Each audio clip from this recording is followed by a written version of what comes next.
इस नए सीरीज के साथ। इसमें बिहार एसएससी और जो टीचर 3.0 के लिए जो एग्जाम होने वाले हैं, जो अभी कैंसिल हो गए थे, उसके लिए बहुत बेहतरीन क्वेश्चन का सिलेक्शन किया गया है। यह फर्स्ट सेट है और इसमें बेहतरीन से बेहतरीन क्वेश्चन का मैं सिलेक्शन किया हूं और आज से ये कंटिन्यू एक सेट रोज आएगा। तो आपसे यही रिक्वेस्ट रहेगा कि आप पूरा वीडियो देखिए, रोज देखिए, आपको बहुत ही एग्जाम में बेनिफिट मिलेगा। चलिए हम लोग पहले क्वेश्चन के साथ चलेंगे।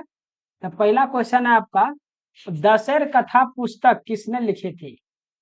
पहला ही क्वेश्चन आपका बहुत ही शानदार क्वेश्चन आपके सामने है कि दशर कथा पुस्तक किसने लिखी थी? सखाराम गणेश देउस्कर, राजेंद्र प्रसाद, निवारण चंद्र या मुरली मोहन प्रसाद। ये चार ऑप्शन आपके सामने है। तो दशर कथा पुस्तक जो है वो किसने लिखी है ये आपको बतानी है। तो ये जो लिखी है सखाराम गणेश देउस्कर ने लिखी है। आपको जो ध्यान रखना है, सखाराम गणेश दाउस्कर। ये दाउस्कर कैसी पुस्तक थी? तो ये बंगला पुस्तक थी, आपको याद रखने हैं। ये बंगला पुस्तक था, बंगला पुस्तक थी। या किस तरह का? ये जब भारत जो है वो गुलाम था तो उस समय ये पुस्तक लिखी गई थी। ये क्रांतिकारी पुस्तक थी। ये अंग्रेजों के खिलाफ क्या था? अंग्रेजों के खिलाफ जो लिखी गई पुस्तक थी। मतलब लोगों में क्या है, अंग्रेजों के खिलाफ वो मतलब क्या प्रोत्साहन, देश के लड़ाई में किस तरह से सहयोग करे, एकता किस तरह से बनाए रखे सभी अंग्रेजों के खिलाफ। तो ये उस तरह की पुस्तक थी, देव दशेर कथा। ये जो है वो कब लिखी गई थी, आपको ये चीज जाननी चाहिए। ये 1904 ईस्वी में लिखी गई है। 1904 ईस्वी में लिखी गई है। और ये जो है 1910 में इस पुस्तक पर, ये पुस्तक इतना ज्यादा जो बिक्री हो गई थी, ये जो है मात्र 5 वर्ष में ही 13,000 प्रतियां, इसके क्या है प्रतियां जो है बिक्री हो गई। इसके लिए क्या किया था अंग्रेजों ने? इस पर पाबंदी लगा दी थी 1910 ईस्वी में।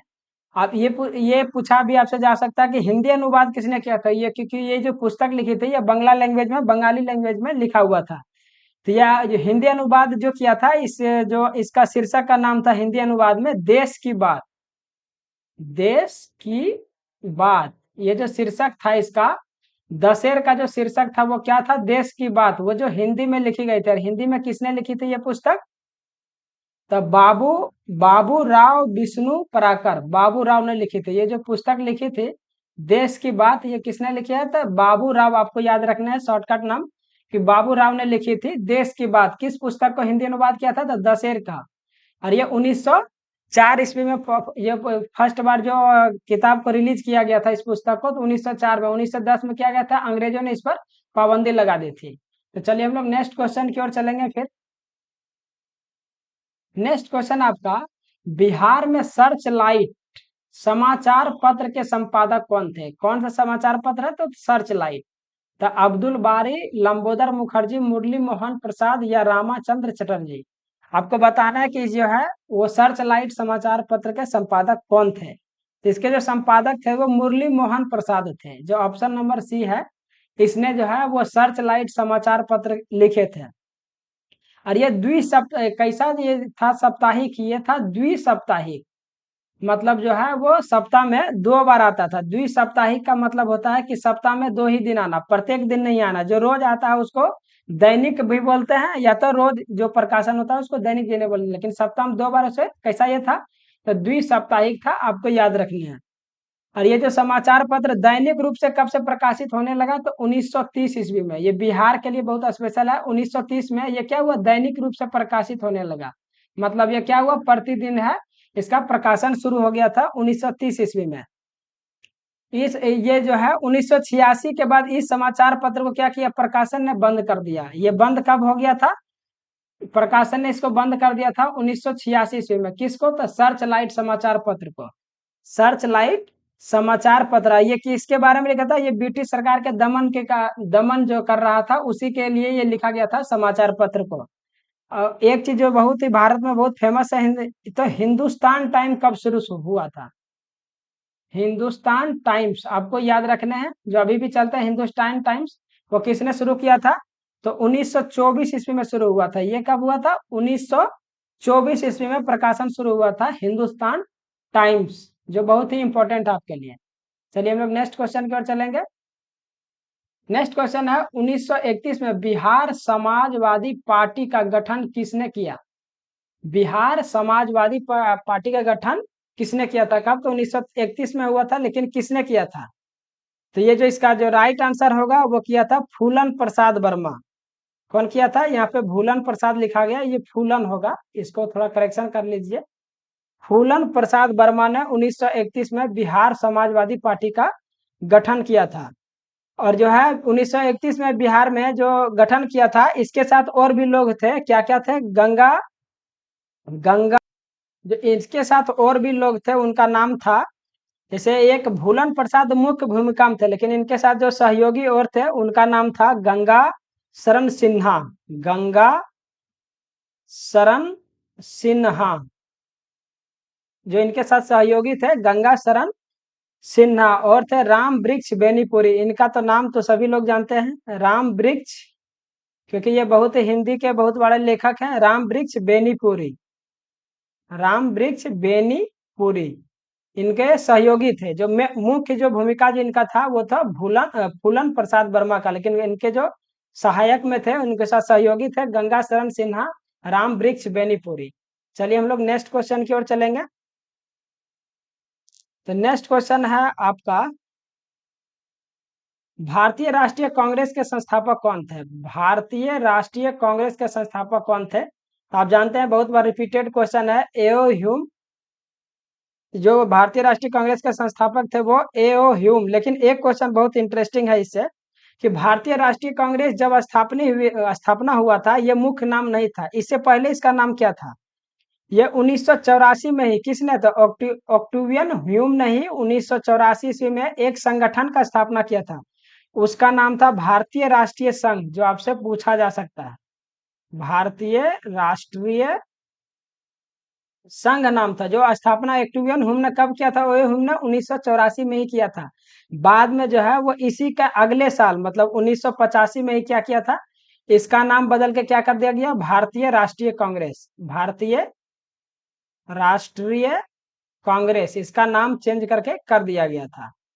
तो आपको याद रखने हैं, कभी पूछा जा सकता है आपसे, ये टीचर में भी, क्योंकि बीपीएससी ले रही है तो इस तरह के क्वेश्चन वो पूछ सकती है। तो भारतीय राष्ट्रीय कांग्रेस से पहले उसका नाम था भारतीय राष्ट्रीय संघ, जो बहुत ही इंपॉर्टेंट है, आपको ध्यान रखने चाहिए ये चीज। अगर कांग्रेस की बात हो रही है तो पहला अध्यक्ष अगर पूछा जाए आपसे तो क्या बोलना है आपको? व्योमेश चंद्र बनर्जी। जो सबसे पहला अध्यक्ष है भारतीय राष्ट्रीय कांग्रेस का, कौन था? व्योमेश चंद्र बनर्जी पहले अध्यक्ष थे इनका। किसका? तो भारतीय राष्ट्रीय कांग्रेस का। अगर महिला अध्यक्ष आपसे पूछा जाए, और थोड़ा सा व्योमेश चंद्र के बनर्जी के बारे में जान लीजिए। एक वकील थे, ये कलकत्ता न्यायालय में, कलकत्ता का जो उच्च न्यायालय थे वहां का क्या था? ये प्रसिद्ध वकील थे। कौन था? व्योमेश चंद्र बनर्जी। प्रथम अधिवेशन जो हुआ था उसका अध्यक्षता भी कौन किए थे? व्योमेश चंद्र बनर्जी। और सबसे जो पहली महिला जो है इसकी, पहली अगर आपसे पूछा जाएगा, पहली महिला जो अध्यक्ष बनी थी, पहली महिला अध्यक्ष वो कौन बनी है? तो सरोजनी नायडू, आपको याद रखना है, सरोजनी नायडू। और ये कब के अधिवेशन में बनी थी? 1985 में, सॉरी 1925 में बनी थी, कानपुर अधिवेशन। आपको याद रखना है, क्योंकि क्वेश्चन आपसे पूछा जा सकता है। कानपुर अधिवेशन में पहला महिला अध्यक्ष जो बनी थी वो सरोजनी नायडू, कानपुर के अधिवेशन 1985 में। चलिए हम लोग नेक्स्ट क्वेश्चन की ओर चलेंगे। नेक्स्ट क्वेश्चन आपका, स्वराज मेरा जन्मसिद्ध अधिकार है और मैं इसे लेकर रहूंगा, यह किसने कहा था? स्वराज मेरा जन्मसिद्ध अधिकार है, मैं इसे लेकर रहूंगा, ये कथन जो बहुत ही प्रसिद्ध कथन है। बाल गंगाधर तिलक ने ये बात कही थी कि स्वराज मेरा जन्मसिद्ध अधिकार है, मैं इसे लेकर रहूंगा। ये कथन जो है कब बोली गई थी? तो 1916 ईस्वी में बोली गई थी। ये आपको याद रखनी है कि ये जो कथन बोली गई थी 1916 ईस्वी में। तिलक जो है भारत के प्रमुख नेता, समाज सुधारक और स्वतंत्रता सेनानी थे। लोकमान्य तिलक ने, सबसे आपसे पूछा जाएगा कि महाराष्ट्र में, कहाँ पर? तो महाराष्ट्र में बाल गंगाधर तिलक ने क्या शुरू किए थे? तो गणेश उत्सव। क्या शुरू किया था? गणेश गणेश उत्सव। आपको याद रखना है, गणेश उत्सव और शिवाजी उत्सव, ये दोनों जो स्टार्टिंग किए थे, शिवाजी उत्सव, ये याद रखने आपको, ये किए थे बाल गंगाधर तिलक जी नहीं किए थे।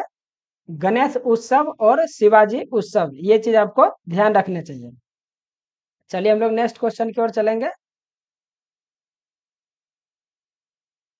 नेक्स्ट क्वेश्चन आपका, रविंद्रनाथ टैगोर ने अपने नाइटहुड की उपाधि किस कारण त्याग दी? मतलब नाइटहुड का उपाधि अंग्रेजों ने उसे दिया था, वो किस कारण, किसके कारण जो है वो मतलब वापस कर दिया था? सविनय अवज्ञा आंदोलन का क्रूर दमन, भगत सिंह को फांसी दिया जाना, जालियांवाला बाग हत्याकांड, या चोरा चोरी चोरी चोरा की घटना?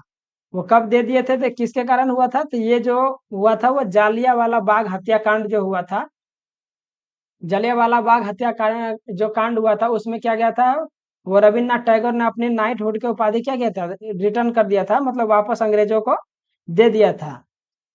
तो ये जो हुआ था जालियांवाला बाग हत्याकांड, ये बहुत बार पूछा गया है। 13 अप्रैल डेट के साथ आपको याद रखने हैं, क्योंकि बहुत बार पूछा गया है। 13 अप्रैल 1919 में हुआ था। 13 अप्रैल 1919 में क्या हुआ था?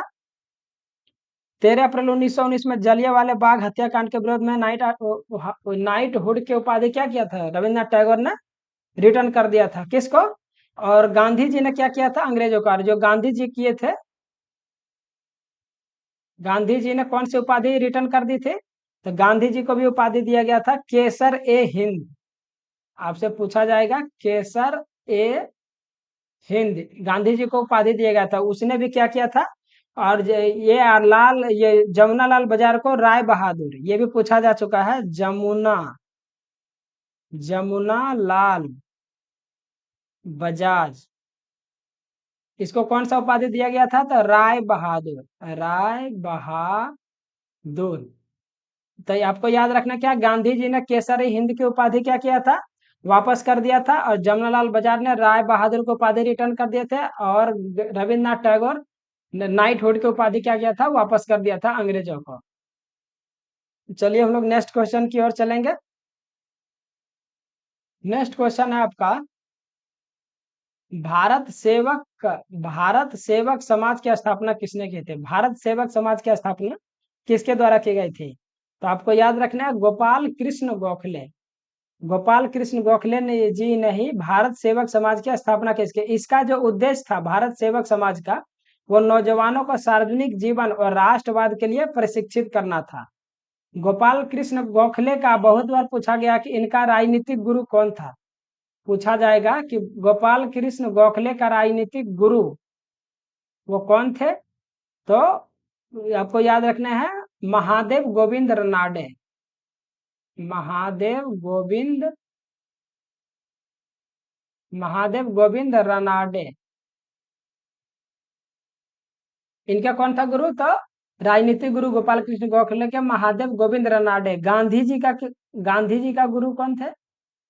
गांधी जी के राजनीतिक गुरु तो गोपाल कृष्ण कौन थे? गोखले। गोपाल कृष्ण गोखले जो है वो गांधी जी को अपना राजनीतिक गुरु मानते थे। आपको याद रखना है ये सब चीज। चलिए हम लोग नेक्स्ट क्वेश्चन की ओर चलेंगे। नेक्स्ट क्वेश्चन है आपका,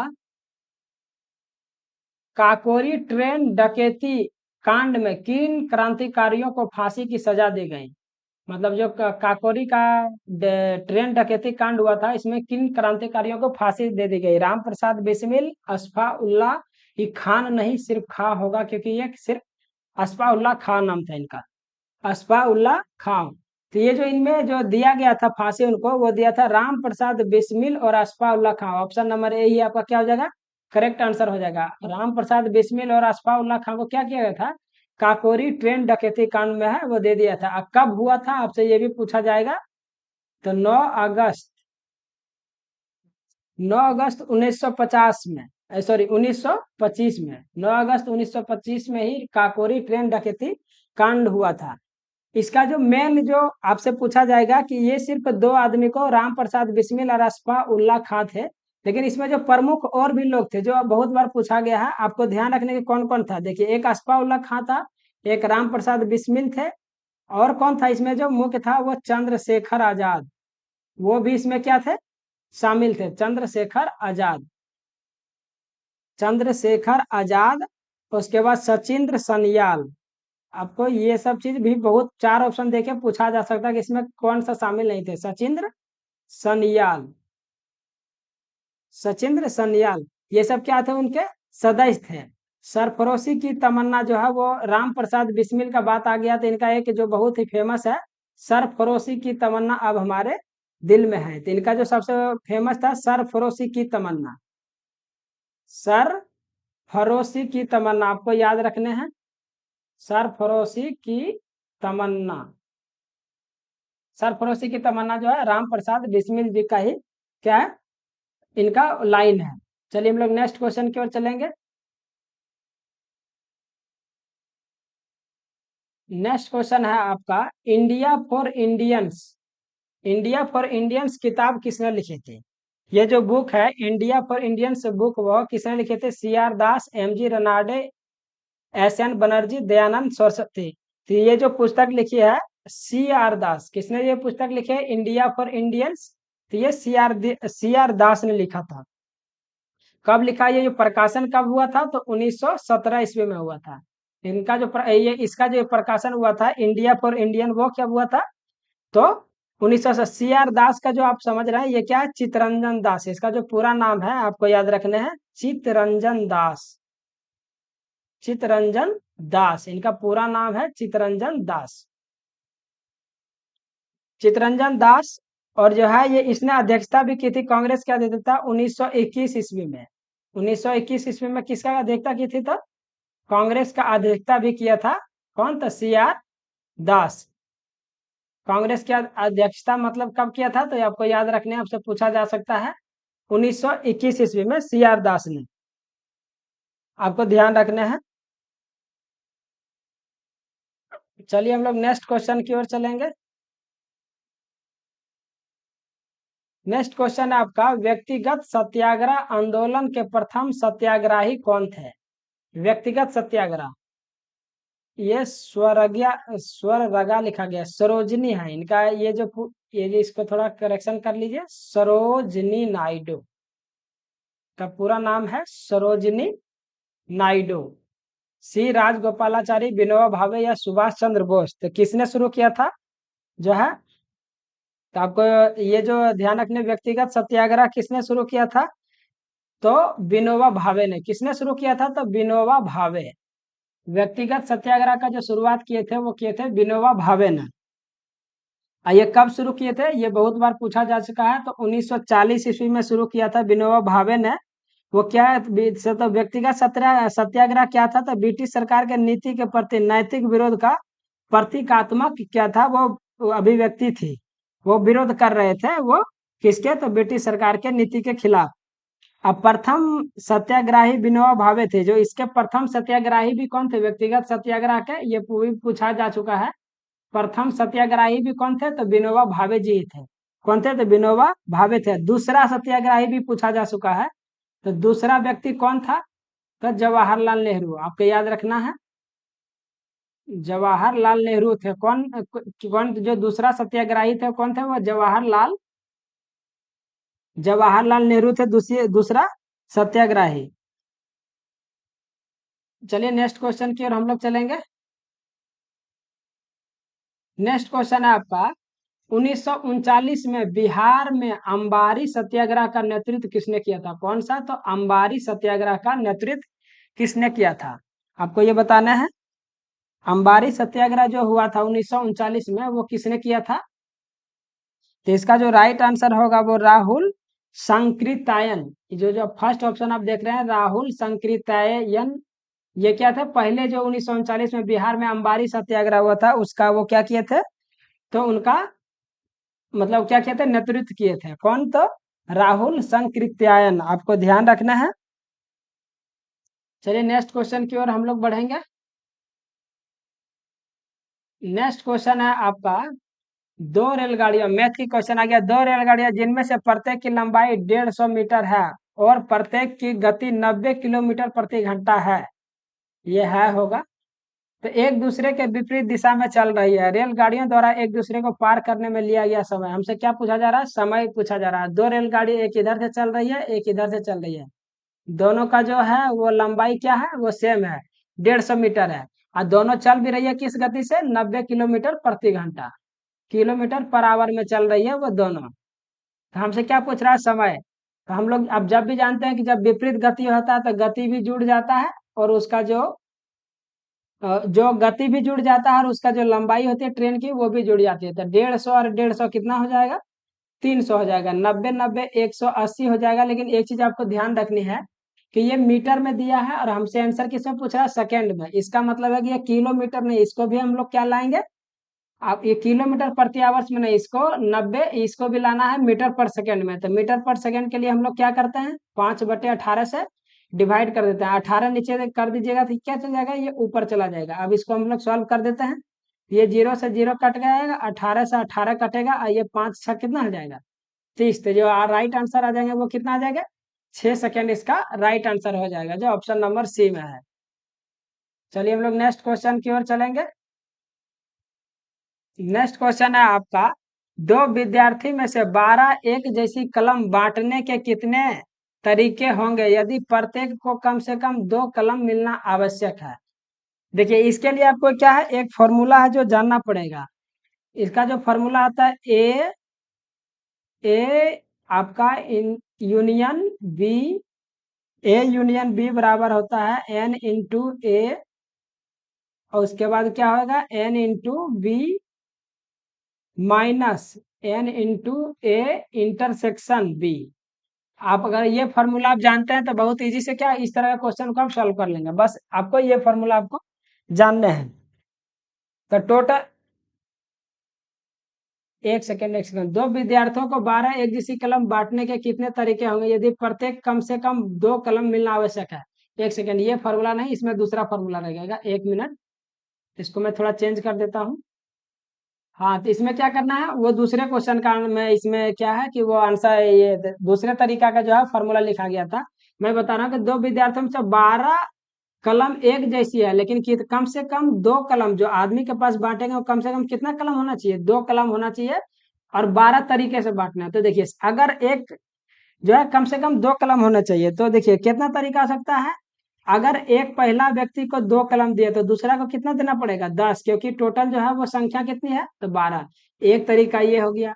अब इसको हम क्या लिख सकते, अब फिर क्या कर, अगर दूसरे को 3 कलम देंगे तो दूसरे को 9 कलम दे देंगे। अगर पहले को जो है फिर हम 4 कलम देंगे तो इसको कितना दे सकते हैं, 8 कलम दे देंगे।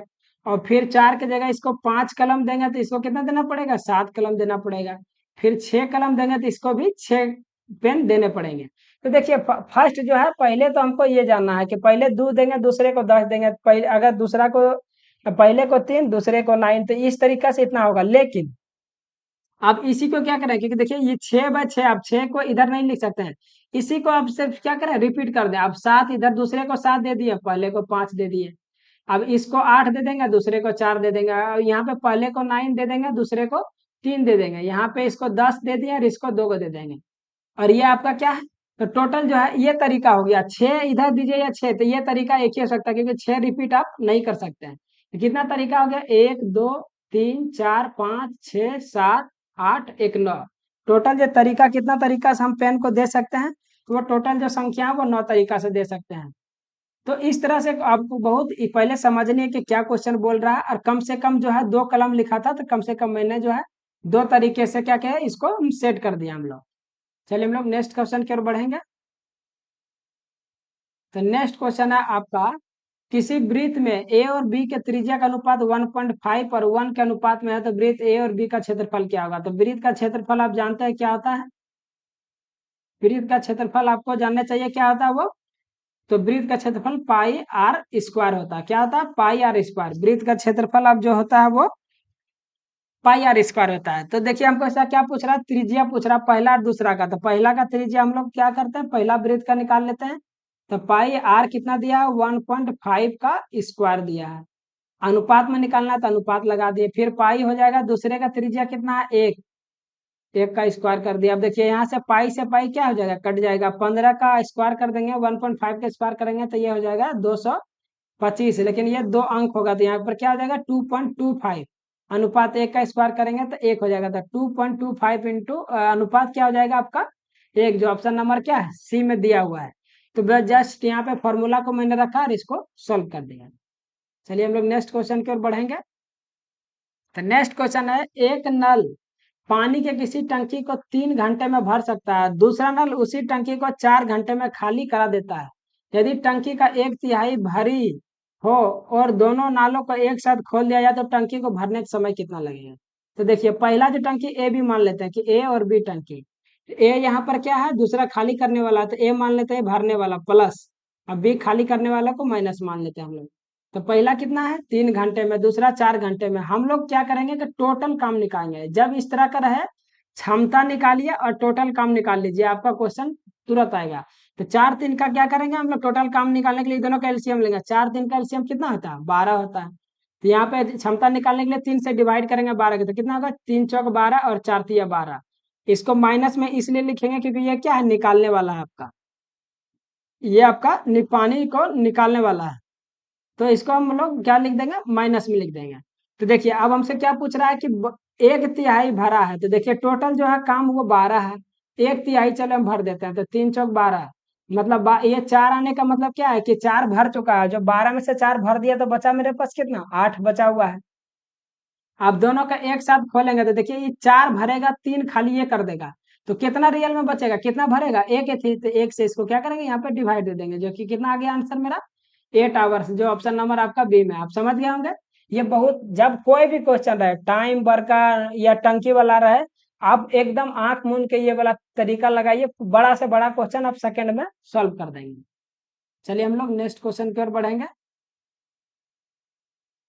तो नेक्स्ट क्वेश्चन आपका एक दिया हुआ है, देखिए रीजनिंग का क्वेश्चन है, 1 3 9 15 25 35 39। तो यहाँ बोल रहा है अगला वर्ड क्या आएगा। तो देखिए ये कैसे इसको बनाएंगे।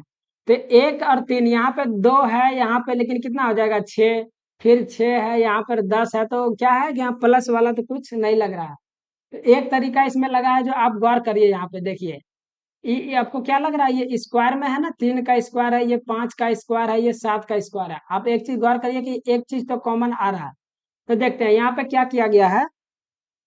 यहाँ जो किया गया है वो 1 का स्क्वायर करिए, किसका स्क्वायर करिए, 1 का स्क्वायर करेंगे तो 1 हो जाएगा, फिर 2 का स्क्वायर में से 1 घटाइए, तो 2 दूना 4 में से 1 गया तो कितना हो जाएगा 3।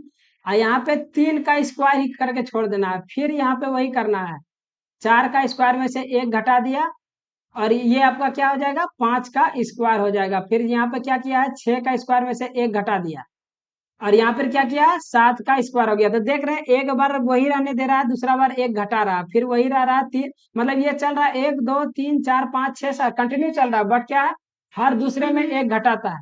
तो यहाँ 7 का स्क्वायर है, तो अगला जो है वो क्या करेंगे, 8 का स्क्वायर में से 1 हम भी घटा देंगे, तो 64 में से 1 जाएगा तो वो कितना आ जाएगा, 63। तो ऑप्शन नंबर क्या हो जाएगा, डी हमारा राइट आंसर हो जाएगा। चलिए हम लोग नेक्स्ट क्वेश्चन की ओर चलते हैं। तो अगला क्वेश्चन आपका, x² - y² = 7, तो x - y = 1 हो, तो एक आयत जिसकी लंबाई और चौड़ाई क्रमशः x सेंटीमीटर और y सेंटीमीटर तो तो उसका क्या पूछ रहा है हमको, विकर्ण की लंबाई क्या होगा। एक आयत है जिसका आपको दिया हुआ है, एक आयत है, पहले तो एक इक्वेशन है, पहले तो हमको उसी का सॉल्व करना पड़ेगा, फिर हम आयत की ओर चलेंगे। तो x² बराबर कितना है 7, तो इसको हम लोग क्या लिख सकते हैं, a² - b² है, तो a + b into a - b बराबर क्या लिख सकते हैं 7। तो a - b a - b बराबर इसके बराबर तो मान दिया हुआ कितना 1, यहाँ 1 रख देंगे, तो ये क्या आ जाएगा x + y, और यहाँ पर 1 है, 1 को 1 से गुना करेगा तो यही रह जाएगा, तो x + y बराबर कितना हो गया 7। फिर इसी को यूज कर लेंगे हम लोग, यहाँ पर क्या आ गया मेरा, x + y बराबर 7 आ गया, और x - y बराबर 1 आ गया। तो यहाँ क्या करेंगे, सॉल्व कर लेंगे, x y का मान निकाल लेंगे, ये दोनों कट गया, तो 2x बराबर क्या आ जाएगा 7 1 8, तो x बराबर कितना आ गया 4, और y बराबर किसी एक में रख दीजिए, x बराबर यहाँ 4 रखिएगा तो y बराबर क्या आ जाएगा, यहाँ रख के ही देख लीजिए, जो आपका ये प्लस है, तो x के बराबर यहाँ 4 रखेंगे तो y, x के बराबर 4 रख देंगे तो y बराबर क्या आ जाएगा 3 आ जाएगा।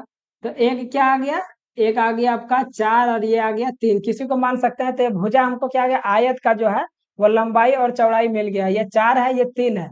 अब विकर्ण, तो विकर्ण आप जानते हैं कि जब भी यहाँ आयत का बात होता है, आयत का जो विकर्ण होता है वो दोनों भुजाओं का क्या होता है, अंडर रूट दोनों भुजाओं का स्क्वायर। तो ये क्या हो जाएगा, एक 4 स्क्वायर प्लस 3 का स्क्वायर हो जाएगा। तो ये 4 का स्क्वायर कितना हो जाएगा 16 और 3 तिया 9, 16 9 25, तो बाहर निकालेंगे तो कितना हो जाएगा 5 सेंटीमीटर। तो राइट आंसर क्या हो जाएगा आपको, जो हो जाएगा राइट आंसर वो 5 सेंटीमीटर हो जाएगा। वो किसका, तो आयत की विकर्ण की लंबाई जो है वो कितनी हो जाएगी, तो 5 सेंटीमीटर। चलिए हम लोग नेक्स्ट क्वेश्चन की ओर बढ़ेंगे। नेक्स्ट क्वेश्चन है कि 80 विद्यार्थियों की एक कक्षा में 60% विद्यार्थी कैरम खेलते हैं, 45% विद्यार्थी शतरंज खेलता है और 10% विद्यार्थी न कैरम खेलता है न वो क्या करता है, शतरंज खेलता है। तो केवल शतरंज खेलने वाले विद्यार्थियों की संख्या निकालनी है। तो टोटल विद्यार्थी तो 80 दिया हुआ, जिसमें 60, तो यहाँ पर ये फॉर्मूला आपको क्या लगाना है, तो ये फॉर्मूला आपको याद रखना है, n into A union B बराबर होता है आपका n into A plus n into B minus n into A intersection B. आपको ये अगर फॉर्मूला आप जानते हैं तो बहुत इजी से आप सॉल्व कर देंगे। तो टोटल जो है वो कितना है, तो देखिए 80, यहाँ पर जो संख्या है टोटल आप देख लीजिए कि कोई भी 10% विद्यार्थी वो क्या कर रहा है, कुछ भी नहीं खेलता है। मतलब कोई भी चीज क्या होता है, 100% होता है। 100 में 10% विद्यार्थी जब भी आएगा ऐसा ना कुछ नहीं खेल रहा है, तो वो टोटल जो संख्या वो कितना आ जाएगा मेरे पास, वो 90 ऐसा है। 90% जो ऐसा विद्यार्थी है जो क्या कर रहा है, कुछ ना कुछ खेल रहा है। 10% जो आ रहा है उसको टोटल में से हमेशा घटा देना है। कोई भी होता है 100, उसमें से अगर 10 घटा दिए तो 90 हो गया। अब पहला कितना दे रहा है, एन ए आपका कितना है, 60% है और दूसरा आपका 45% है। हमको तो ये निकालना है कि ए इंटरसेक्शन बी हमसे पूछा जा रहा था। इसको क्या करेंगे, 90 और यहाँ पे कितना हो गया 100, आपका जो 105 हो जाएगा और इधर आ गया 90। तो ए आपका n into A intersection B बराबर क्या हो जाएगा, 105 में से अगर आप 90 को घटाएंगे तो ये कितना आ जाएगा आपका 15 आ जाएगा। कितना आ जाएगा 15। लेकिन सब ये याद रखिए ये सब प्रतिशत का मात्रा है, क्या है, प्रतिशत का मात्रा है। तो हमसे केवल शतरंज के बारे में पूछ रहा है कि केवल कौन खेलने वाला हो, शतरंज जो खेलता हो। तो देखिए टोटल जो शतरंज कितना प्रतिशत विद्यार्थी खेलता है, 45% तो खेलता है। लेकिन इसमें क्या बोला गया कि 10% विद्यार्थी ना कैरम खेलता है ना शतरंज। लेकिन यहाँ पे आप क्या देख रहे हैं कि 15% विद्यार्थी जो है वो क्या निकल गया, दोनों में 15% निकल, ये क्या है ए इंटरसेक्शन बी, मतलब दोनों मिला के, यूनियन मतलब होता है, सॉरी पूरे को मिला के। लेकिन ए इंटरसेक्शन बी क्या हो गया, पूरे में जो इसका जो भाग है जो वही खेलता है वो क्या करता है उसको ये डिफाइन करता है। तो 15% क्या हो गया, जो ऐसा है जो क्या करता है और भी खेलने वाला है। तो इसको 45 में से 15% घटा देंगे तो कितना आ जाएगा आपका, 30% विद्यार्थी जो केवल क्या कर रहा है, सिर्फ और सिर्फ जो है आपका वो क्या खेलने वाला है, यहाँ पर शतरंज खेलने वाले विद्यार्थियों की संख्या है। तो 80 का 30% कितना होता है आप बता सकते हैं, बहुत इजी है। तो ये 0 0 कटा, ये 0 8 दिया 24, तो राइट आंसर क्या हो जाएगा 24 है। ये थोड़ा बड़ा है तो, लेकिन आपको जस्ट अगर आप फॉर्मूला आप याद रखते हैं तो ये क्वेश्चन को बहुत इजी से बना सकते हैं। चलिए हम लोग नेक्स्ट क्वेश्चन की ओर चलेंगे।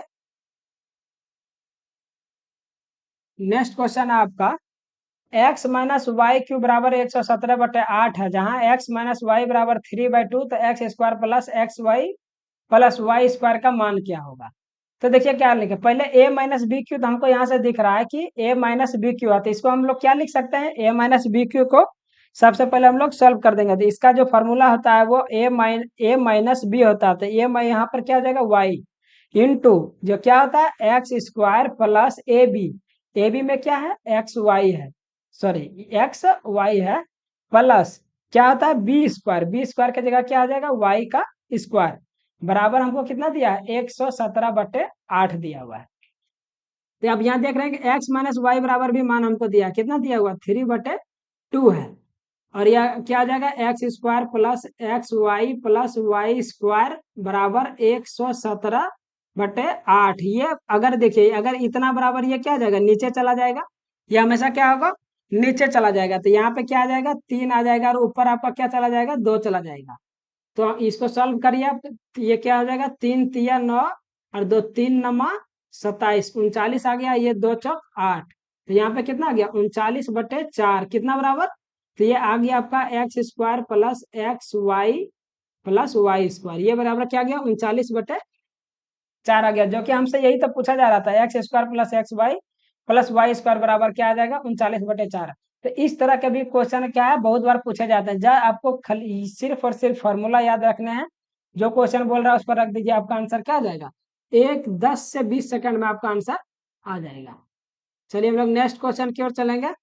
बहुत ही शानदार क्वेश्चन है। तो यहाँ पे दिया 5 के जो पावर है 5 to the power x square plus 2x+7 है बराबर क्या 125 का पावर में कितना दिया है 2x+1। तो इसको देखिए हम लोग कैसे सॉल्व करेंगे। तो पहले हम लोग क्या करेंगे इसको, जब भी इस तरह का क्वेश्चन आए तो सबसे पहले हम लोग बेस को बराबर करते हैं, क्योंकि देखिए यहाँ पर 125 है, ये 5 है, बेस बराबर नहीं है। तो हम लोग का सबसे पहली प्राथमिकता क्या होगी, तो हम लोग सबसे पहले इसको इसका बेस बराबर करेंगे। तो 125 को क्या लिख सकते हैं, 5 का क्यों लिख सकते हैं, 5 का क्यों हम लोग क्या कर सकते हैं, लिख सकते हैं। और ये क्या हो जाएगा इधर 5 का, क्योंकि देखिए जो भी पावर है इस तरह का अगर पावर आपका क्या रहे, जब भी पावर इस तरह पावर में रहे तो आप क्या कर सकते हैं, जैसे 5 का पावर 3 गुना 2, तो ये क्या होगा आपस में पावर क्या हो जाएगा, मल्टीप्लाई हो जाएगा। आपस में पावर क्या होता है, मल्टीप्लाई होता है। आपको ये चीज ध्यान रखना है। तो यहाँ पर भी क्या हो जाएगा 2x+1। तो ये क्या हो गया, देख सकते हैं कि ये पावर दोनों सेम हो गया।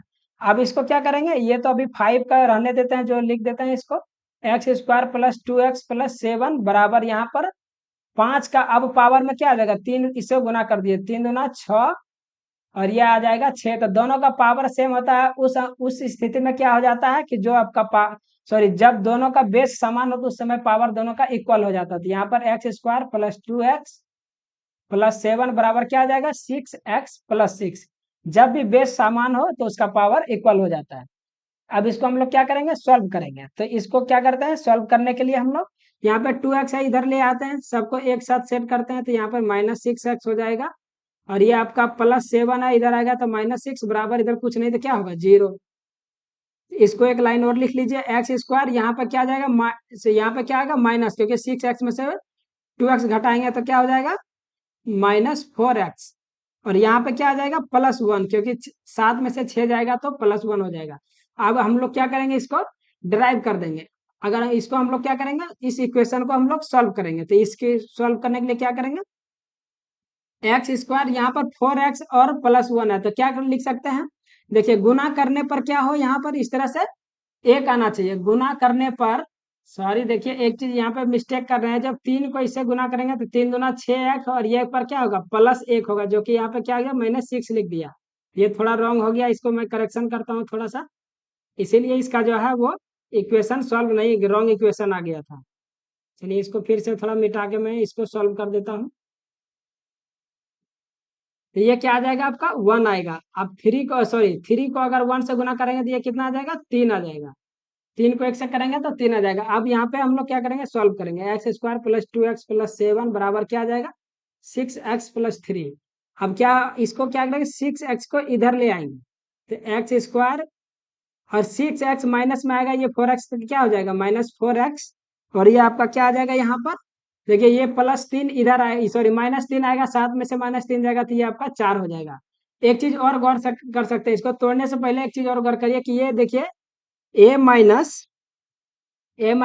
का x-2 का होल स्क्वायर है क्या, आप देख सकते हैं। देखिए अगर इसको आप सॉल्व करेंगे तो देखिए वही आ जाएगा आपको इस तरह से, x² - 2ab plus sorry -b² का स्क्वायर कितना 4 आ जाएगा। देखिए वही क्या ऊपर वाला आ रहा है, तो 2 दूना 4x -4, देखिए जो कि आपको क्या है ऊपर में आपको दिख रहा है। हाँ क्या है, तो ये क्या लिख सकते हैं, एक सेकेंड, इसको ये प्लस होगा और ये क्या हो जाएगा, क्योंकि इसका जो फॉर्मूला आता है a² - 2ab + b², तो क्या हो जाएगा ये प्लस होगा और ये आपका क्या हो जाएगा ये माइनस होगा। यहाँ मैंने रॉन्ग लिख दिया था। तो यहाँ पे देख सकते हैं कि ये इसको हम ये लिख सकते हैं। तो हमको x का मान चाहिए, इसमें ये नहीं पूछा जा रहा है कि x का मान क्या होगा। तो देखिए x-2 का होल स्क्वायर बराबर अगर 0 है तो हम लोग अभी इस स्क्वायर को हटाने के लिए क्या करेंगे, बोथ साइड रूट कर देंगे।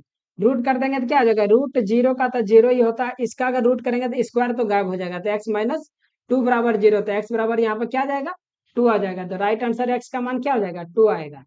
राइट आंसर जो हो जाएगा वो क्या हो जाएगा, इसका राइट आंसर 2। चलिए हम लोग नेक्स्ट क्वेश्चन की ओर बढ़ेंगे। नेक्स्ट क्वेश्चन है हड्डियों का अध्ययन कहलाता है। हड्डियों का अध्ययन क्या कहलाता है, तो जियोलॉजी, सेरोलॉजी और आपका ओरोलॉजी, ऑस्टियोलॉजी। तो हड्डियों का अध्ययन क्या कहलाता है, ऑस्टियोलॉजी। ये तो बहुत बार रिपीट किया गया है। तो ये जो कहलाता है वो ऑस्टियोलॉजी, हड्डियों का अध्ययन कहलाता है। आपका ओरोलॉजी क्या कहलाता है, तो पर्वतों का अध्ययन। आपको ध्यान रखना है, पर्वत का जो अध्ययन किया जाता है वो कहलाता है आपका ओरोलॉजी, ओरोलॉजी। से सीरोलॉजी किसको बोला जाता है? तो रक्त में, सीरोलॉजी जो बोला जाता है, रक्त में एंटीबॉडी और एंटीजन, एंटी एंटीबॉडी और एंटीजन का अध्ययन जो करते हैं हम लोग, एंटीजन, एंटीबॉडी और एंटीजन का अध्ययन कहलाता है कौन? सेरोलॉजी। क्या चीज? तो सेरोलॉजी। जियोलॉजी किसको बोला जाता है? जो पृथ्वी का अध्ययन कहलाता है आपको, पृथ्वी का अध्ययन, पृथ्वी का अध्ययन क्या हो जाएगा? जियोलॉजी। सेरोलॉजी क्या हो जाएगा? एंटीबॉडी और एंटीजन। ये किस में आता है? ब्लड में जो एंटीबॉडी और एंटीजन होता है उसका अध्ययन कराते हैं सेरोलॉजी। ऑरोलॉजी पर्वतों का अध्ययन कराता है। ऑस्टियोलॉजी क्या हो गया? हड्डियों का अध्ययन कराता है। जो प्रमुख है कुछ और भी आप ध्यान रखेंगे, तो हीमेटोलॉजी, वो रक्त का अध्ययन क्या कहलाता है? आपसे पूछा जाए कि रक्त का अध्ययन, क्योंकि अध्ययन से भी एक आध क्वेश्चन पूछा जाता है, बहुत बार पूछा गया, तो ये हीमीटोलॉजी बोला जाता है। क्या बोला जाता है? हीमीटोलॉजी। क्या? तो ब्लड का अध्ययन जो करते हैं, रुधिर या रक्त जो बोलिए, वो क्या हो जाएगा? हीमेटोलॉजी। इख्तियोलॉजी किसको बोला जाता है? मछलियों का अध्ययन, मछलियों का अध्ययन को क्या बोला जाता है? इख्तियोलॉजी। इख्तियोलॉजी वो क्या होता है? मछली का अध्ययन कहलाता है। किसका? तो मछली का अध्ययन क्या कहलाता है? तो इख्तियोलॉजी। मायोलॉजी पेशियों का अध्ययन कहलाता है। क्या चीज? मायोलॉजी। मायोलॉजी जो है वो क्या कहलाता है? तो पेशी, जो पेशी होता है, पेशियों का अध्ययन क्या कहलाता है? पेशियों का अध्ययन कहलाता है वो मायोलॉजी कहलाता है। ट्रोपोलॉजी वो पोषण का अध्ययन, सांपों का अध्ययन क्या कहलाता है? ऑफियोलॉजी। ये पूछा जा चुका है सांप का अध्ययन, तो ऑफियोलॉजी। और जाति के उद्विकास का अध्ययन क्या कहलाता है? फाइलोजेनी। क्या कहा जाता है? फाइलोजेनी। तो इस तरह के बहुत सारा अध्ययन का आप क्या करें कि जरूर याद रखें। चलिए हम लोग नेक्स्ट क्वेश्चन की ओर चलेंगे। नेक्स्ट क्वेश्चन है, निम्नलिखित में से किसकी कोशिका में कोई इंजाइम्स नहीं होता है? क्या होता है? किसी की कोशिका में जो है वो क्या बोल रहा है? इंजाइम नहीं होता है। लाइकेन, विषाणु, जीवाणु या शैवाल। तो किसमें नहीं होता है? ये विषाणु जो आपका वायरस, इसको क्या बोलते हैं हम लोग? वायरस। वायरस में जो है किसी भी तरह का इंजाइम नहीं होता है, इंजाइम नहीं होता। वायरस का खोज किसने किया था? आपसे पूछा जाएगा तो इवानोस्की। किसने किया था? ये रूसी वैज्ञानिक थे। 1892 में। ये भी पूछा गया कि उसने जो है वायरस को सबसे पहले कहाँ देखा था? तो मोजेक रोग किससे होता है? तंबाकू। मोजेक रोग जो है वह तंबाकू में होता है। कहाँ पर होता है? देखिए, तंबाकू खाने वाले लोग थोड़ा सावधान हो जाए। तंबाकू में जो मोजेक रोग होता है उसके पौधे के पत्तियों के रस में देखा था। किसमें देखा था? जो पाया गया था फर्स्ट टाइम, वो मोजेक रोग से ग्रस्त तंबाकू के पौधे की पत्तियों में रस में पाया गया था। क्या? तो वायरस। और जो आपका लाइकेन, जीवाणु और शैवाल, आप तीन को ऑप्शन देख रहे हैं, लाइकेन, जीवाणु और शैवाल, इसमें क्या आता है? कोशिका भित्ति होता है। बहुत बार क्वेश्चन पूछा गया है, तो इसमें क्या होता है? कोशिका भित्ति।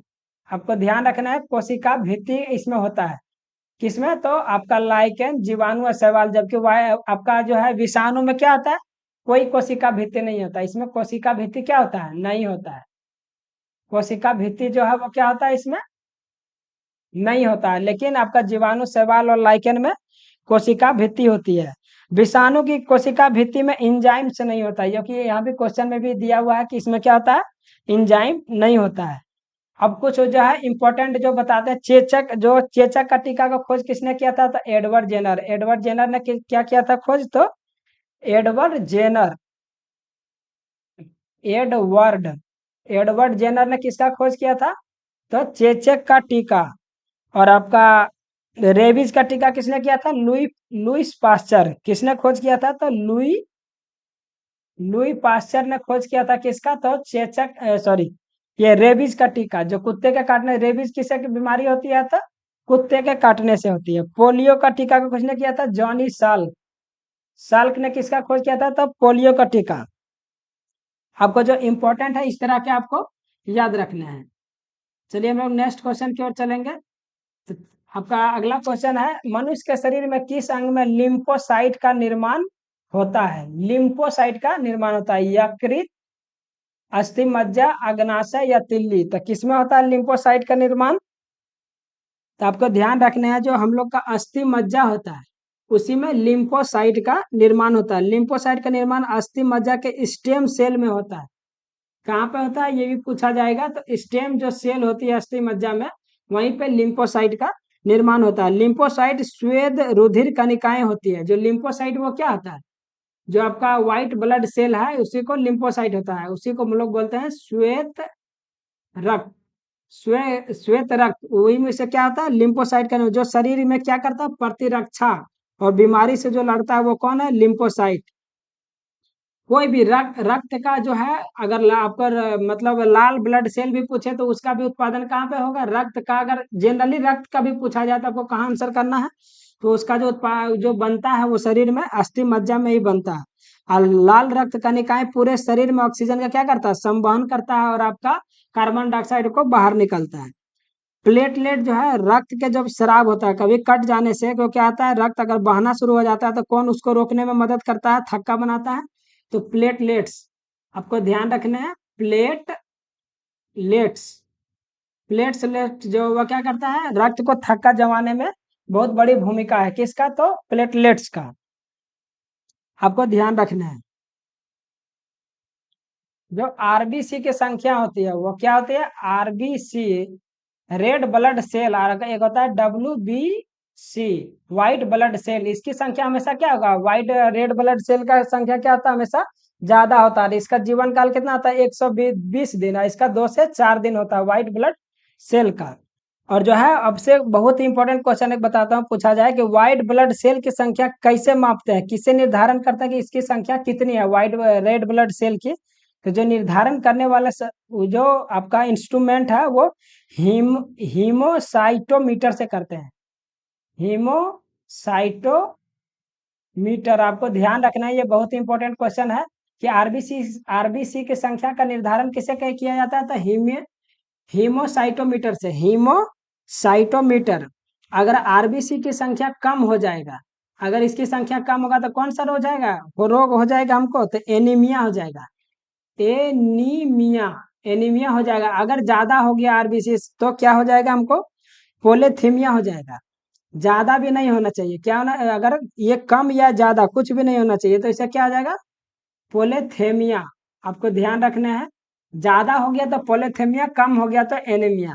लेकिन ज्यादा बहुत है, जो बहुत कम केस में देखा गया है कि वो ज्यादा हो गया, जनरली वो क्या होता है, कम होता है। तो हम लोग चलिए नेक्स्ट क्वेश्चन की ओर चलेंगे। तो नेक्स्ट क्वेश्चन है आपका, निम्नलिखित में से किस हार्मोन के में आयोडीन मिली होती है। किस हार्मोन में क्या है, आयोडीन मिली होती है। तो टेस्टोस्टेरोन, एड्रेनलिन, थायरॉक्सिन या इंसुलिन।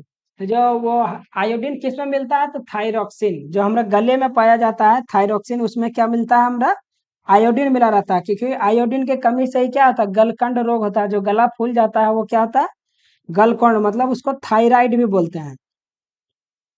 थायराइड ग्रंथि जो है वो कैसी ग्रंथि है, आपसे ये पूछा जाएगा। थायरॉक्सिन कहाँ से सीरीज ये होता है, तो थायराइड, थायराइड ग्रंथि है। आपका क्या है, थायराइड ग्रंथि है। और ये कैसा ग्रंथि है, आपसे ये पूछा जाएगा कि अंतःस्रावी है या बाह्यस्रावी है। तो आपसे याद रखना कि ये अंतःस्रावी ग्रंथि है। कैसा है, तो अंतःस्रावी, अंतःस्रावी ग्रंथि थायराइड ग्रंथि है आपका। यह गर्दन में श्वास नली और स्वर यंत्र के जोड़ के पार्श्व उधर तल पर स्थित होते हैं। कौन सा था, थायराइड ग्रंथि।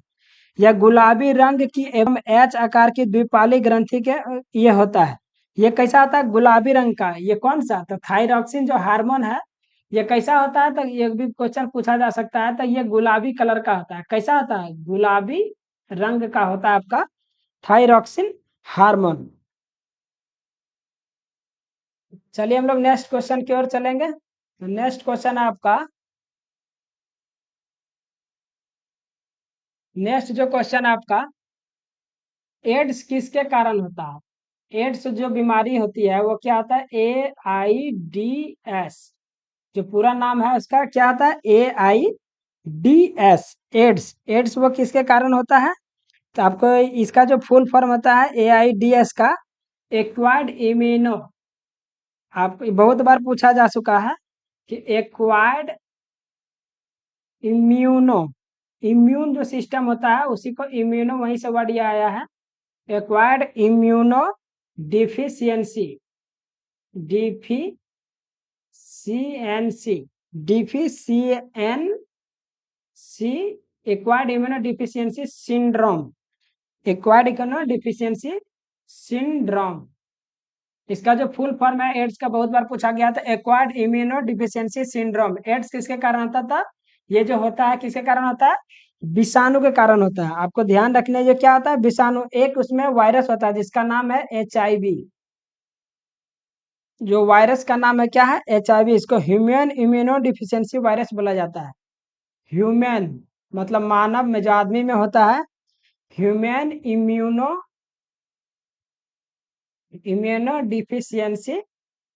Deficiency virus. इसका जो HIV का नाम है ह्यूमन इम्यूनो डिफिशियंसी वायरस। ये क्या होता है? अगर ये हो जाता है तो इस रोग के कारण मानव की प्राकृतिक रूप से बीमारियों से लड़ने की प्रतिरक्षा प्रणाली कमजोर हो जाती है। मतलब जो व्हाइट ब्लड सेल है, व्हाइट ब्लड सेल से पहले हमला किस पे करता है? प्रतिरक्षा प्रणाली। मीन्स क्या हो गया? व्हाइट ब्लड सेल पे हमला करता है, जिससे क्या होगा? बीमारी से जो है लड़ने की क्षमता वो क्या होता है? कम हो जाता है, जिससे बहुत सारे बीमारी और भी उसके शरीर में हो जाता है। तो एड्स वो क्या है? बहुत ही खतरनाक बीमारी है। एड्स जो है वो एड्स की पहचान कब किया गया था? तो ये 1981 ईस्वी में पहचान किया गया था फर्स्ट टाइम एड्स को। एड्स जो है वो 1988 से, आप जानते हैं 1988, 1 दिसंबर 1988 को प्रत्येक वर्ष क्या मनाया जाता है? तो एड्स दिवस मनाया जाता है। क्या मनाया जाता है? एड्स दिवस 1 दिसंबर 1988 से। चलिए हम लोग नेक्स्ट क्वेश्चन की ओर बढ़ेंगे। नेक्स्ट क्वेश्चन है आपका, सूर्य का प्रकाश पृथ्वी पर पहुंचने में कितना समय लगता है? तो 8 मिनट, 7 मिनट, 5 मिनट, 3 मिनट। तो आपको क्या राइट आंसर करना है? 8 मिनट, क्योंकि जो एग्जैक्ट टाइम लगता है वो 8 मिनट 19 सेकेंड लगता है। लेकिन आपको इस तरह का ऑप्शन देता है, आपको क्या करना है? लगभग मारना है, 8 मिनट आपको राइट आंसर करना है। जो है वो कितना मिनट लगता है? 8 मिनट 19 सेकेंड। आपको ध्यान रखना है। जो सूर्य का व्यास पृथ्वी के व्यास से कितना बड़ा है? आपसे पूछा जा सकता है कि जो सूर्य का व्यास है वो पृथ्वी के व्यास से, आपको याद रखना कि 109 गुना बड़ा है। 109 गुना कौन है? सूर्य बड़ा है। किससे? तो पृथ्वी से 109 गुना बड़ा है। प्रकाश का वेग सबसे पहले किसने नापा था? आपसे पूछा, बहुत बार पूछा जा चुका है कि जो है वो प्रकाश का जो वेग सबसे प्रथम टाइम किसने नापा था? तो रोमर ने। किसने ज्ञात किया था प्रकाश का स्पीड? तो रोमर ने ज्ञात किया था। तो पूछे, ये आपको ध्यान रखना है। सूर्य के तापमान को किससे मापा जाता है? तो पेरोमीटर। किससे मापा जाता है सूर्य का तापमान का? सूर्य का तापमान मापा जाता है वो पेरोमीटर से मापा जाता है। चलिए हम लोग नेक्स्ट क्वेश्चन की ओर चलेंगे। नेक्स्ट क्वेश्चन है आपका, निम्नलिखित में से कौन सा अदिश, आदिश लिखा गया, ये क्या है? अदिश राशि है।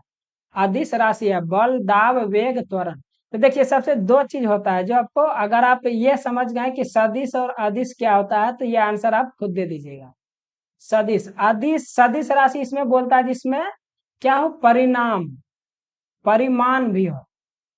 परिमाण और दिशा दोनों होना चाहिए, तब वो क्या होगा? सदिश राशि होगा। लेकिन अदिश में क्या होता है? सिर्फ परिमाण होता है, मतलब सिर्फ और सिर्फ क्वांटिटी होता है, उसका कोई भी दिशा नहीं होता है। तो बल, बताइए बल का दिशा होता है कि नहीं? एकदम होता है। किस तरफ बल लग रहा है तो ये क्या है? इसका दिशा, इसका मतलब सदिश राशि है। दाब, दाब क्या होता है? दाब जो होता है, किसी में दाब बराबर, देखिए दाब बराबर जो होता है वो क्या होता है? Force per unit area. मतलब बल बटे क्या होता है? इसका क्षेत्रफल होता है। तो बल बटे क्षेत्रफल होता है। तो यहाँ पे आप देख सकते हैं बल बटे क्या होता है? दाब बराबर क्या होता है? बल बटे क्षेत्रफल। लेकिन यहाँ पे देख सकते हैं कि दो, यहाँ पे बल तो देखिए यहाँ पे सदिश राशि है, लेकिन एरिया जो है, एरिया का कोई ये क्या अदिश राशि हो जाएगा। तो ये सदिश अदिश मिलकर क्या आता है? ऑलरेडी अदिश ही बना देता था। दाब का क्या होता है? सिर्फ और सिर्फ इसमें दिशा नहीं होता। दाब में क्या होता है? वो दिशा नहीं होता, सिर्फ और सिर्फ परिमाण होता है। तो ये आपका क्या हो जाएगा? अदिश राशि हो जाएगा। वेग क्या है? वेग हमेशा के आगे जा रहा, पीछे जा रहा, किधर जा रहा था। वेग में क्या होता है? दिशा, परिणाम और दिशा दोनों होता है। त्वरण में भी क्या है? परिमाण और क्या होता है? दिशा दोनों होता है। कि त्वरण का गति किधर है, तो ये इसमें दिशा भी होता है। जैसे अदिश राशि जो सबसे ज्यादा है, जैसे आयतन, आयतन का क्या है? सिर्फ परिमाण है कि कितना आयतन है, तो उसमें क्या होता है? दिशा का कोई बात नहीं होता। जैसे द्रव्यमान, द्रव्यमान का क्या होता है? सिर्फ मान होता है। द्रव्यमान का दिशा क्या होगा? कुछ भी नहीं होगा। उसी तरह से चाल, चाल आपका क्या हो गया? चाल, उसके बाद क्या होता है विद्युत धारा, जो ये सब बार बार पूछा जाता है, आप ध्यान भी रख सकते हैं। विद्युत धारा। और आपका क्या हो गया ताप। ताप भी क्या है, वो अदिश राशि है, क्योंकि इसमें सिर्फ और सिर्फ क्या होता है आपका परिमाण होता है, दिशा नहीं होता। और इसका क्या है वेग, त्वरण, बल, ये सब सदिश राशि हो जाएगा। विस्थापन, विस्थापन का क्या होता है हमेशा दिशा होता है, तो विस्थापन हो गया। रेखीय संवेग, रेखीय संवेग, ये सब आपका क्या हो गया सदिश राशि हो गया। अब विद्युत धारा, देखिए विद्युत धारा, ये विद्युत धारा मैंने किसे बताया कि ये हमेशा क्या था अदिश राशि, ये बहुत बार पूछा जा चुका है। तो सदिश अदिश को आप इस तरह से समझ सकते हैं। चलिए हम लोग नेक्स्ट क्वेश्चन की ओर चलेंगे। तो अगला क्वेश्चन है, वायु में ध्वनि का तरंग होता है। वायु में ध्वनि का तरंग होता है तिरछी, ध्रुवीकृत, विद्युत चुंबकीय या अनुदैर्ध्य। तो वायु में जो आपका ध्वनि का तरंग वो किस तरह का होगा, तो आपको ध्यान रखना कि वो हमेशा कैसा होता है अनुदैर्ध्य होता है। मतलब क्या होता है वो अनुदैर्ध्य होता है। और ये आपका ध्वनि तरंग भी कैसा है अनुदैर्ध्य तरंग है।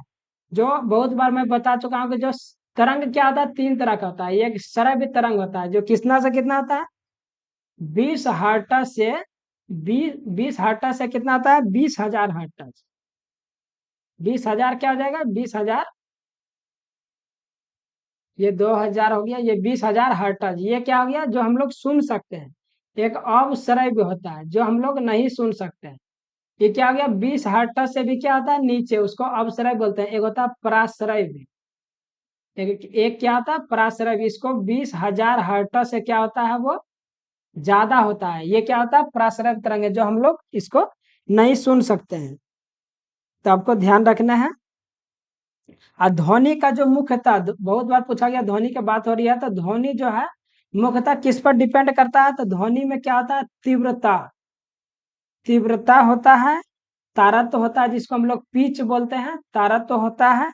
उसके बाद तारत्व ये क्या है मुख्यतः तीव्रता, तारत्व तथा गुण, गुणता। इसका जो गुण होता है वो क्या हो गया गुणता। ये प्रमुख लक्षण है किसका ध्वनि का। ध्वनि का जो आपका बहुत बार पूछा गया है कि ध्वनि का जो फ्रीक्वेंसी किस पर डिपेंड करता है, तो वो तारत्व पे करता है। किस पे करता है वो फ्रीक्वेंसी तारत्व पिच पे, जिसको बोलते हैं हम लोग पिच भी बोलते हैं।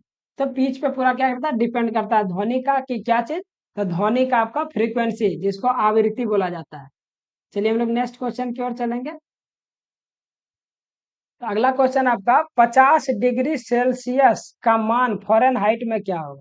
तो देखिए इसका एक क्या होता है, एक आपका फॉर्मूला है जो आपको याद, एक संबंध होता है जो याद रखना है सेल्सियस और आपका फ़ारेनहाइट में। डिग्री सेल्सियस और फॉरेन बता C/5F-32/9। ये दोनों का सेल्सियस और फ़ारेनहाइट में क्या है एक क्या रिलेशन है। तो देखिए यहाँ पे डिग्री सेल्सियस क्या सी जो आपका डिग्री सेल्सियस है ये 50/5 हो जाएगा। एफ तो हमसे पूछा ही जा रहा है बटे 9। इधर क्या हो जाएगा 9×5=45, 450 इधर कर दीजिए तो हो जाएगा 5F। अब 32 कितना हो गया 5×2 = 10 के 0 बाकी एक 5×15 और एक 16, 5×15 और एक क्या हो जाएगा 16। तो यहाँ पे देख सकते हैं कि 160 को इधर ले आइए तो 450 और 160 ऐड करेंगे तो 0 6 5 11 4 1 5 1 610। तो 5F बराबर क्या हो गया 610। तो F बराबर क्या होगा 610/5। इसको काटेंगे 5×1=5 और यहाँ पे क्या आ गया 1 5×2 = 10 और ये आपका क्या आ जाएगा 5×2 = 10। तो कितना आ गया 122 डिग्री सेल्सियस। तो ये आपको क्या याद रखना है रिलेशन हमेशा आपको याद रखना है कि फ़ारेनहाइट और डिग्री सेल्सियस में क्या होता है। तो बहुत इजी से आप आंसर कर पाएंगे। चलिए हम लोग नेक्स्ट क्वेश्चन की ओर चलेंगे। और ये आपका आज का लास्ट क्वेश्चन है। इसमें बहुत ज्यादा क्वेश्चन की संख्या को हम बढ़ाएंगे क्योंकि देखिए ज्यादा टाइम लग जाता है, क्योंकि क्वेश्चन को ड्राइव हम पूरा करते हैं। क्योंकि सिर्फ नए क्वेश्चन को पढ़े रहे आंसर टिक करते गए उससे में क्या होता है कि जो आप देख रहे हैं वीडियो को तो इससे ज्यादा कुछ सीख नहीं पाएंगे। तो उससे क्या होता है अगर हम डिस्क्राइब कर रहे हैं उसके बारे में ज्यादा डिटेल बता रहे हैं तो क्या होता है पढ़ने में भी मन लगता है और बहुत चीज क्या आता है वो समझ में भी आता है और उससे आपका ज्यादा से ज्यादा प्रैक्टिस भी होता है। देखिए आपका अगला क्वेश्चन है शरीर का तापमान नियंत्रित करता है कौन नियंत्रित करता है मेडुला थैलेमस, हाइपोथैलेमस या सेरेब्रम। तो ये बहुत बार फेमस क्वेश्चन है। तो हाइपोथैलेमस जो है वो क्या होता है ये मस्तिष्क में एक छोटा सा भाग है, किस आकार का है तो ये पूछा गया है शंकु का आकार का होता है। जो हाइपोथैलेमस क्या होता है वो शंकु का आकार का होता है। ये दो चीज करता है, एक हार्मोन का भी आपसे अगर पूछा जाए कि हार्मोन का नियंत्रण और तापमान तो अभी दिया हुआ, और तापमान, ये दोनों का नियंत्रण कौन करता है? तो हाइपोथैलेमस करता है। हाइपोथैलेमस जो है, इसका मुख्य जो कार्य है, इसका महत्वपूर्ण कार्य है पीयूष ग्रंथि के माध्यम से तंत्रिका तंत्र को अंतःस्रावी तंत्र के साथ जोड़ना है। मुख्य क्या ग्रंथि इसका क्या है? जो पीयूष ग्रंथि है हमारे अंदर बॉडी में, जो पीयूष ग्रंथि है उसको क्या करता है? तंत्रिका तंत्र के अंतःस्रावी तंत्र के साथ क्या करता है? वो जोड़ देता है। तो आपको ध्यान रखना है, और आप कमेंट करके बताएंगे कि आपको कैसा लगा वीडियो। आप कमेंट करके बताइए आपको वीडियो कैसा लगा। इसमें क्या है कि अब प्रत्येक दिन जो एक सेट वो है, वो हमेशा एक सेट आपको प्रत्येक दिन इस पर मिलेंगे, अभी से जब तक एग्जाम आपके नहीं हो जाते हैं। थैंक यू वेरी मच, मिलते हैं हम लोग नेक्स्ट वीडियो में।